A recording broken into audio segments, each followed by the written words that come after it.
നമുക്ക് ഇന്നൊരു to touching position അല്ലെങ്കിൽ പശ്ചിമോത്താനാസനം എങ്ങനെ ചെയ്യാമെന്ന് നമുക്ക് നോക്കാം. അപ്പോൾ വളരെ സാവധാനം നമ്മളുടെ ടോസിലേക്ക് ടച്ച് ചെയ്യാനായിട്ട് നോക്കുക.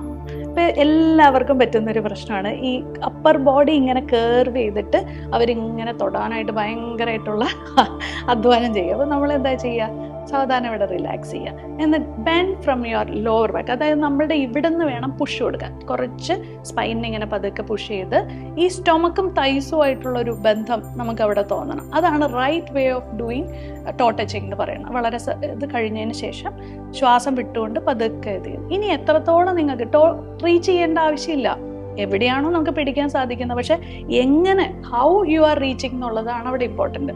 എങ്ങനെയെങ്കിലും കഷ്ടപ്പെട്ട് ടോ ടച്ചിങ് ചെയ്യുന്നതല്ല അതിൻ്റെ ശരി.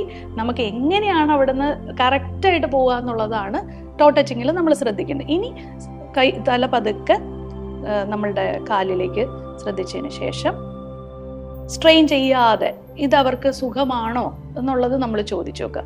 കണ്ടോ, ഇപ്പം ഇയാൾക്ക് ഇത് എന്തായാലും നന്നായിട്ട് ചെയ്യാൻ പറ്റുന്നുണ്ട്. പക്ഷെ ബിഗിനിങ് പൊസിഷനിൽ നിങ്ങൾ സ്റ്റേ വേർ യു ആർ, അതായത് ഇങ്ങനെ തല വെച്ചിട്ട് ഈ ടോസിലേക്ക് ഒന്ന് നോക്കുക. അപ്പം നമ്മുടെ നെക്കിനും സ്ട്രെയിൻ വരില്ല. ഈ രീതിയിലാണ് നമ്മൾ സിസ്റ്റമാറ്റിക് ആയിട്ട് ടോ ടച്ചിങ് പൊസിഷൻ ചെയ്യുന്നത്.